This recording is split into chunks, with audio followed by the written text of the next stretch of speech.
The golf club at Yankee Trace celebrated its 20th anniversary in style. A special reunion was held in honor of the 1995 grand opening of the clubhouse. Hi, I'm Maureen Russell Hodson, and this is Centerville Reports on Location. During this program, we'll talk with some of the key folks involved with Yankee Trace from the very beginning as they share stories and memories.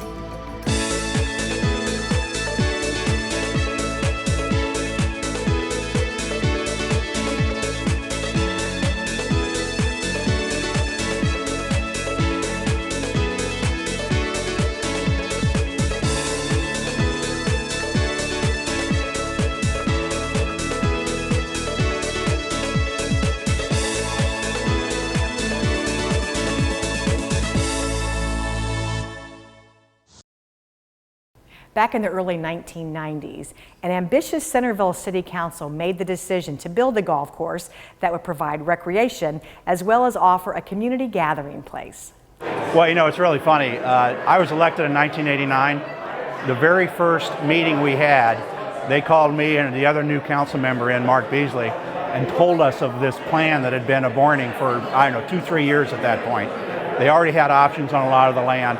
And I was just stunned by the audacity of it and just how neat it was. And it was funny because then, you know, we took office January of 1990, so I was able to really be there while Shirley Heinz, the mayor, just led us into this great development that's turned out so fine for the city. We were going to all hit golf balls, and it was somewhat like the day today, raining, a great deal of rain. And we all tried to hit it over the pond. No one made it, hit it over the pond, but that was the initial first golf ball hit at Yankee Trace, and that was when it was completely a mud patch at that point.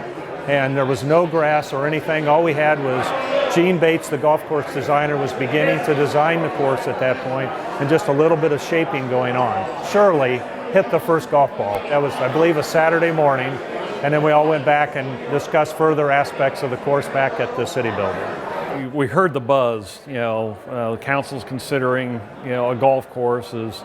I know council wanted to do something to give back to the community. From a staff person, we were all excited because this was something new, it was something fresh, it was something that we knew that we could build the city on for the future. And the newly hired city manager hit the ground running.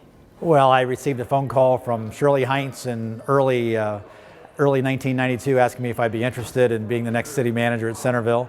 Went through an interview process, was hired I believe in April, started the last week in June, and we had a big project ahead of us with the golf club at Yankee Trace. We had to put together our internal team with our golf course superintendent and our food and beverage director and our head golf professional. We had to assist with the design of the clubhouse. Brian Choi was the architect, Joe Becks were the contractors, and so our staff worked very closely with them. We worked very closely with the golf course superintendent, Gene Bates, and his staff and the subcontractors, the land planners, the civil engineers. And then we also interviewed several housing development groups to be our master developer. We ended up choosing Great Traditions Land and Development Company, and so they've been our master developer for the last 20 years. So a lot of moving parts, a lot of coordination, but an opportunity to meet some tremendous people over the years.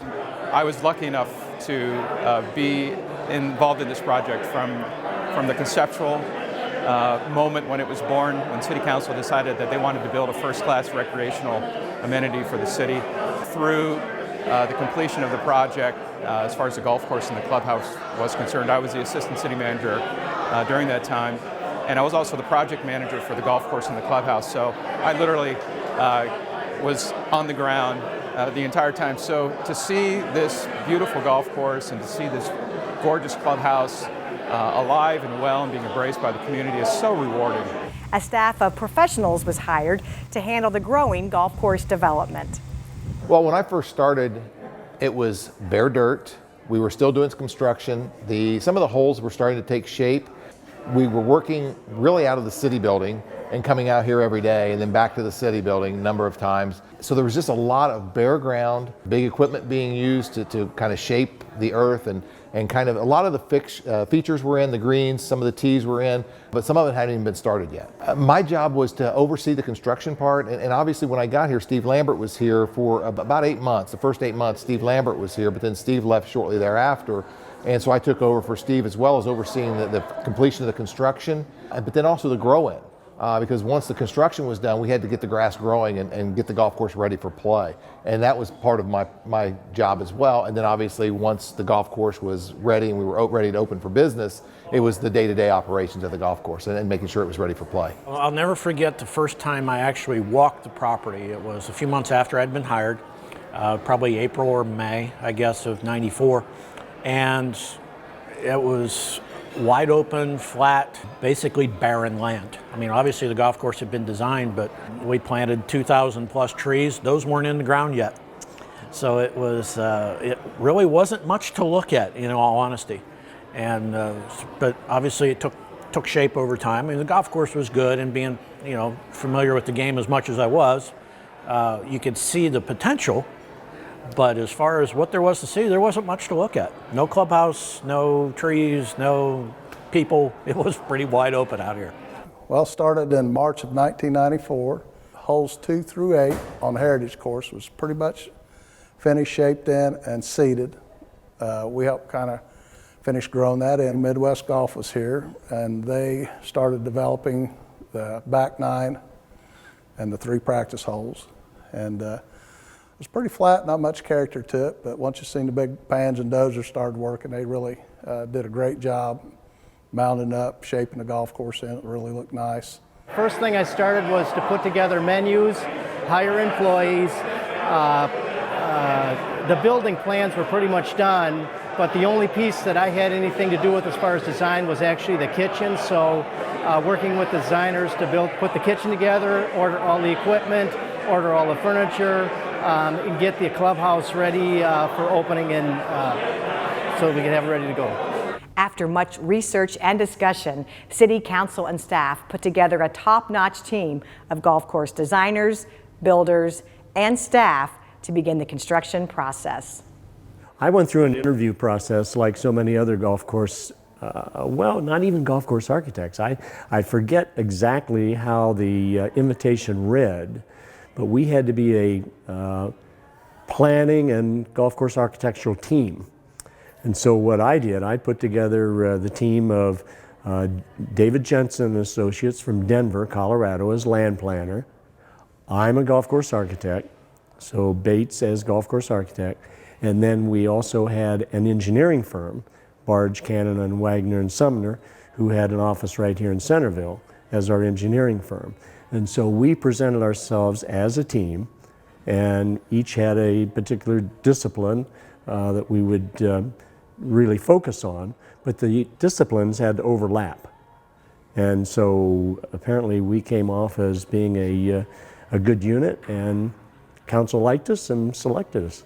Well, my role was to work with and coordinate with David Jensen and Associates, who was the land planner that was brought in by both Centerville and Great Traditions, the land developer, as somebody to do the overall design, working closely with Gene Bates on the golf course side. David Jensen was working on the residential side and developing that and trying to bring those two together. We would never have come here as a developer if it weren't for the quality level of people we met. Of course, Shirley Hines, J.V. Stone, Jim Singer, so many people, and Sally Beals, Mayor Kingseed. There are just so many wonderful people that are part of this community, and they sold us on the community's vision, and without that, we never would have come. So the exciting thing is, there was a concept, we came together, and I think we both worked together as a team to really create something special. So our company competitively bid this project from the drawings and specifications that were provided by the architect. We're talking about 1995, 20 years ago, and back then they were the old blueprint drawings, and you actually sat down and went over every item of the blueprint and you put a price on it, and you had fantastic subcontractors also. So we were the general contractor, and we were responsible for the complete construction of this building. There's no doubt Centerville Council's vision and commitment guided this ambitious project. Well, it was unquestionable. Council was committed to this project from the very beginning. They were truly visionary, They always stayed together as council changed, as new mayors came on over the years and others left council. The entire council group, from the original group of Shirley Heinz and J.V. Stone and Brooks Compton and Mark Kingseed and Sally Beals, Mark Beasley, from that original group, Jim Singer, they just totally worked together with one vision. And again, as it changed, they were just relentless. There was never any internal major disagreements. They remained focused on what they wanted to do. As Shirley Heinz always said, they wanted to create a recreational amenity that would be enjoyed for generations to come. They wanted to protect and preserve green space while there was still an opportunity in a growing community to do that. They wanted to create new housing opportunities that, quite frankly, other communities were enjoying that Centerville really didn't have available at that time. And I think the final thing was they wanted to create a gathering place. They wanted a place that was much more than just a place for golfers. And I think Yankee Trace today truly has become that, whether it's for weddings, community events, special events. I think Yankee Trace holds a very special place in a lot of people's memories for the events that they've shared here over the years. It's fantastic to see the commitment that Centerville has had to Yankee Trace, because that's what it takes. It's not a short-term thing. When you design a golf course, when you build a golf course, it is a long-term commitment. It's years and years. And part of my new position, I see golf courses that are hundreds of years old. So thinking about Yankee Trace, I mean, we've built something here in Centerville that will last hundreds of years and beyond. Unlike most golf communities, this one took a little longer to build. So we had opportunities to make adjustments and, minor course corrections, if you will, to kind of guide that project and really create a true gemstone in Southwest Ohio. There's nothing like Yankee Trace. And we've got a mix of housing that we otherwise wouldn't have had. What was once farmland at the southern end of Centerville quickly became a catalyst for development near Yankee Street and Social Row Road. We've really gone from having great farm fields, nothing wrong with that, but we now have more than 900 fantastic homes here, a world-class championship golf course, and really it's just been a fantastic addition to the city. It really has been, I think, a very strong catalyst for development in this entire part of Centerville and Washington Township, and really some of the northern areas of Springboro and Clear Creek Township. I think Yankee Trace has just been a real springboard for development in this area. It's ended up being a $300 million development. We all are extremely proud of it. We spent a lot of Saturday mornings, a lot of Monday evenings, a lot of other days reviewing plans for the development, but I'm not sure that we ever envisioned it becoming quite like it's become, and I can tell you that I'm proud of it every day. Now covering almost 700 acres and home to more than 900 families, Yankee Trace has just a handful of home sites remaining. I get excited when I drive down the streets and I see the maturity of the landscaping and the home sites and the even goofy things like the mailboxes and the street signs. We spent a lot of time working on those things to create not just a place to live, but a really wonderful community that comes alive and creates a lifestyle. So I feel really good when I drive through it because I think we did that. And it looks like, and we sure hope, it's a great place for people to live. That was our goal, and we spent a lot of time working on the details. And we're really pleased with the way they turned out. It's so amazing when you see plans on paper as to how the course is going to look or how the clubhouse is going to look, but then to see that happen in real life, bit by bit, slowly, over weeks and months, driving out here on what were country roads back then and seeing this amazing place just start to come up from the ground. It was just exciting and just a lot of fun to be part of it. This reunion, more than 20 years in the making, brought back a lot of stories and great memories. I think probably one of the greatest memories was when we actually opened up that golf course and we cut that ribbon 20 years ago to that day, and it was a reality, and we'd accomplished this great goal, this vision, this mission that we've been on to open this golf course to the public and let the public embrace it. I remember that vividly, how proud everybody was. Part of the great memories are the great city councils that I had to work with. They were very steady, they were very consistent, they were dedicated to Yankee Trace as well as the rest of the city. When I was first hired in September of '93, And right before winter set in, it was actually in October, so I'd been here maybe 3 weeks, and Centerville Council was coming out to tour the golf course just to see what was going on. And I remember J.V. Stone came up to me and he said, "Tell me a little bit about your background." And I said, "Well, JV, I was a superintendent here. I was an assistant superintendent here." He says, "Oh," he says, "so you can't keep a job, huh?" So, and that was just JV. He was so great. We hired that August. And I get a little emotional thinking about it, but we hired that August 7 guys who knew nothing really about golf. And I basically said, look, for the next 6 months, you're going to learn anything you can possibly learn, dealing with customers, dealing with people, how to run a register, do everything. And from that standpoint, you know, that's where the bond really got formed, I think, and that's probably what I remember most. Some of my fondest memories are working with Gary Menschhofer and the sales crew over at the sales center.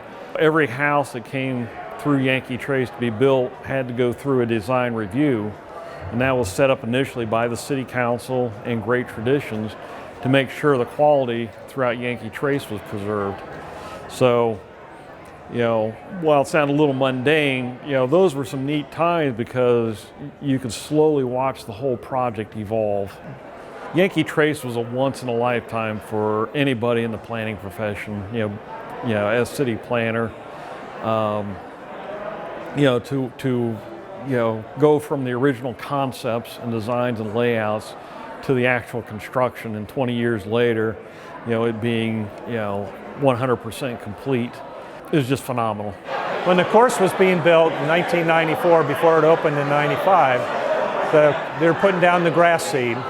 And my younger son and I, along with our older son occasionally, but my younger son, one time in particular, we used to come down and walk down hole number 18, which is the par 5 finishing hole, when the grass was being developed, and he would have a soccer ball, and we would kick the soccer ball the 500 some yards down to where the green would be. And we'd talk about a number of things, and he reminded me of that just the other day. He wrote a little thing to me about how much fun that was and how much he remembered it. This 20th anniversary celebration brought together these key folks to catch up, share some stories, and of course, play some golf.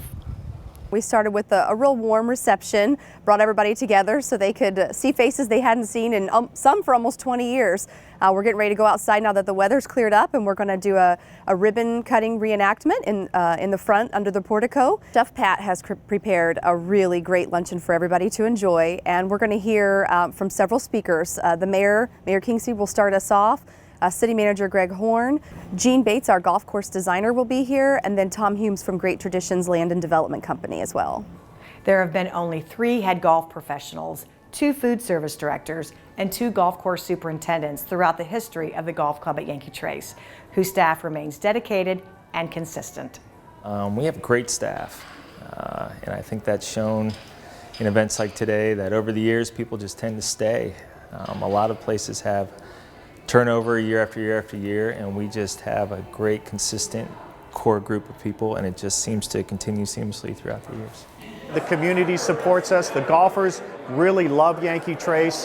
The workers, the staff that works here really love working here. So I think, and with the city's backing and support, it just makes it a total nice environment for everybody.